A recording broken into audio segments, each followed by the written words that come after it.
વધુ સમાચારમાં વાત કરીએ તો અમરેલી શ્રીમતી શાંતાબેન હરિભાઈ ગજેરા કેમ્પસ વિદ્યાસભા ખાતે આરટીઓ અમરેલી અને જિલ્લા પોલીસ અમરેલી દ્વારા રાષ્ટ્રીય માર્ગ સલામતી માસની ઉજવણી કરવામાં આવી। આ અંતર્ગત સમાપન સમારોહ યોજાયો હતો તો રોડ સેફ્ટી ઓથોરિટી તેમજ ગુજરાત રાજ્ય ગાંધીનગર પ્રેરિત અમરેલી જિલ્લામાં 34મા રાષ્ટ્રીય માર્ગ સલામતી કાસ 2024ના ઉજવણીના ભાગરૂપે આ સમગ્ર આયોજન કરવામાં આવ્યું હતું। ત્યારે 15/1 થી 14/2 સુધી આ સમગ્ર આયોજન કરવામાં આવ્યું હતું। આરટીઓ અને અમરેલી જિલ્લા પોલીસ દ્વારા સમાપન સમારોહના અધ્યક્ષ અમરેલી પોલીસ અધિક્ષક હિમકરસિંહ દ્વારા રોડ સેફ્ટી તેમજ ટ્રાફિકના નિયમો વિશે વિસ્તૃત જાણકારી આપવામાં આવી હતી। અમરેલી જિલ્લામાં 80 અકસ્માત બાઇક ચાલકોમાં થયા છે, એટલે વાહન ચલાવતી વખતે હેલ્મેટ પહેરવા જેવો ખાસ અનુરોધ કરવામાં આવ્યો। સીટ બેલ્ટ લગાવવા તેમજ ઓવર સ્પીડમાં વાહન ન ચલાવવા માટેના તમામ માર્ગદર્શન અને સલાહ સૂચનો આપવામાં આવ્યા હતા। સલામતી માસના સમાપન સમારોહ વિદ્યા સંકુલમાં સંપન્ન થયું છે। ઘણા બધા વિદ્યાર્થી મિત્રો આજે આ કાર્યક્રમમાં હાજર હતા। આજે માર્ગ સલામતી માસ રહ્યું છે। છેલ્લા એક માસમાં એઆરટીઓના અધિકારીશ્રીઓ અને પોલીસના અધિકારીશ્રીઓ ઘણી બધી જગ્યાઓ ઉપર જઈને લોકોને અવેર કર્યા છે। સ્કૂલોમાં અમારા અધિકારીશ્રીઓ ગયા છે, ટ્રક ડ્રાઈવર્સ સાથે મીટિંગ્સ થઈ છે, લોકો સુધી પહોંચવાનું એક પ્રયાસ કરવામાં આવ્યું છે કે અકસ્માતની જે સંખ્યા છે આમાં કેવી રીતે ઘટાડો કરી શકાય। છેલ્લા એક વર્ષની વાત કરીએ તો અમરેલી જિલ્લામાં ફેટલ એક્સિડન્ટ્સની સંખ્યામાં 10%નો ઘટાડો થયો છે।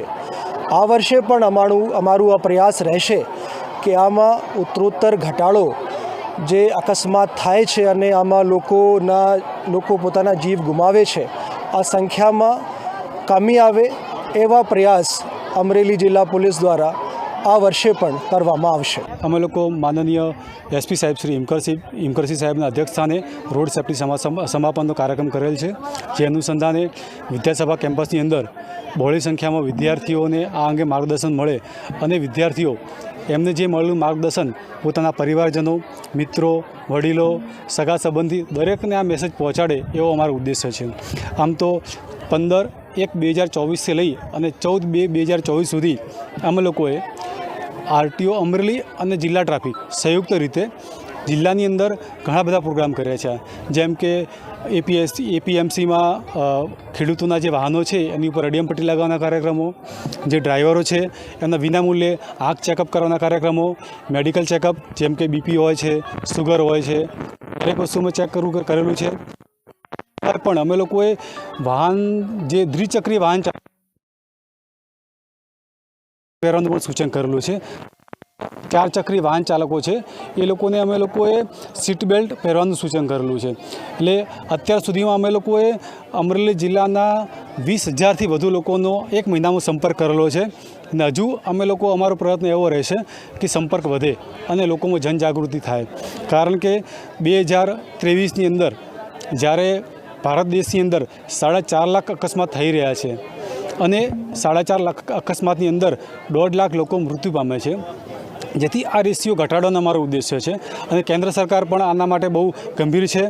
અને જેને લીધે અમે લોકો અત્યારે જેમ છોડને આપણે પાણી આપીને મોટું કરીએ છીએ એવી જ રીતે જે બાળકો છે એને આપણે સિંચન કરીએ છીએ અને સિંચન આપવાથી એ લોકો પોતાના જીવનની અંદર આ વસ્તુ કેળવાય અને એ લોકો ભવિષ્યમાં રોડ સેફ્ટીના નિયમો, ટ્રાફિકના નિયમો છે એનું પાલન કરે એવો અમારો ઉદ્દેશ્ય છે। સર, આ બાબતે રિસ્પોન્સ કેવો મળી રહ્યો છે, પરિણામ કેવું આવી રહ્યું છે?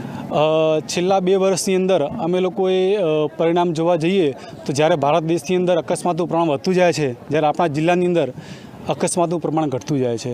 શ્રીમતી શાંતાબેન હરિભાઈ ગજેરા કેમ્પસમાં ડાયરેક્ટર તરીકે ફરજ બજાવું છું। આજરોજ આ કેમ્પસમાં એઆરટીઓ અને જિલ્લા પોલીસ કચેરી દ્વારા વિદ્યાર્થીઓને માર્ગ સુરક્ષા, રોડ સેફ્ટી અને સલામતી માટેનો એક કાર્યક્રમ જે સપ્તાહ યોજાઈ રહ્યો હતો તે આજે સમાપન કાર્યક્રમનું આયોજન થયું છે અને આ કાર્યક્રમમાં માનનીય શ્રી જિલ્લા પોલીસ અધિક્ષક હિમકરસિંહ સાહેબ ઉપસ્થિત રહ્યા હતા અને વિદ્યાર્થીઓને આરટીઓની ટીમ દ્વારા જે રોડ સલામતી અને સેફટી માટેની જે નિયમો છે તે અંતર્ગત અવગત કરાયા અને વિદ્યાર્થીઓને ખૂબ જ સારું એવું નોલેજ આપી અને માર્ગ સુરક્ષા અને સલામતી માટેના પાઠ શીખવવામાં આવ્યા હતા અને જાણકારી આપવામાં આવેલી હતી.